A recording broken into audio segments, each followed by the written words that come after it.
ఏమో, అన్నయ్య నీకు ఎంత పనున్నా ఒక్కరోజు భటుల్ని పంపించు, నువ్వు మాత్రం భోజనానికి నా ఇంటికి రా, ప్రేమతో నేను వండి పెడతానంది యమున. మన్నించి యమధర్మరాజు కార్తీక మాసంలో శుక్లపక్షంలో విధియ తిథి నాడు యమున ఇంటికి భోజనానికి వెళ్ళాడు. ఏం చెయ్యాలి అన్నయ్య వస్తే? పరమ ప్రేమతో చిన్నప్పుడు అన్నయ్య ఏం తినేవాడో, ఏదంటే ఇష్టమో ఆ మాటలు చెప్తూ కబుర్లు చెప్తూ ఇంకొంచెం తిననయా ఇంకొంచెం తిననయా అంటూ అన్నయ్యకి ప్రేమగా వడ్డించింది. తిన్నాడు. ఏం కావాలమ్మా నీకు అని అడిగాడు. మరి దేవతా సంబంధం కదూ, వరం ఇవ్వాలి. ఆవిడ మనందరి కోసం ఓ వరం అడిగింది.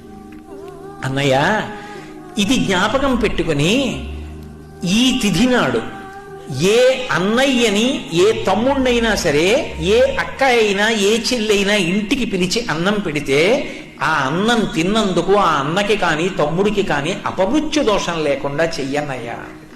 తప్పకుండా ఇస్తానమ్మా అన్నాడు. అంతేకాదమ్మా, నీలాంటి చెల్లెలు ఉన్నందుకు పొంగిపోతున్నాను, విశాల హృదయంతో అడిగావు, ఇలా పెట్టిన చెల్లికి మంగళసూత్రానికి ఇబ్బంది రాదమ్మా, సౌమాంగల్యంతో ఉంటుంది, వరం ఇస్తున్నాను అన్నాడు. యజ్ఞం చేయమన్నారా యాగం చేయమన్నారా?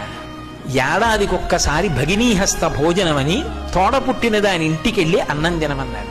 ఆ తిథి జ్ఞాపకం పెట్టుకుని ప్రేమగా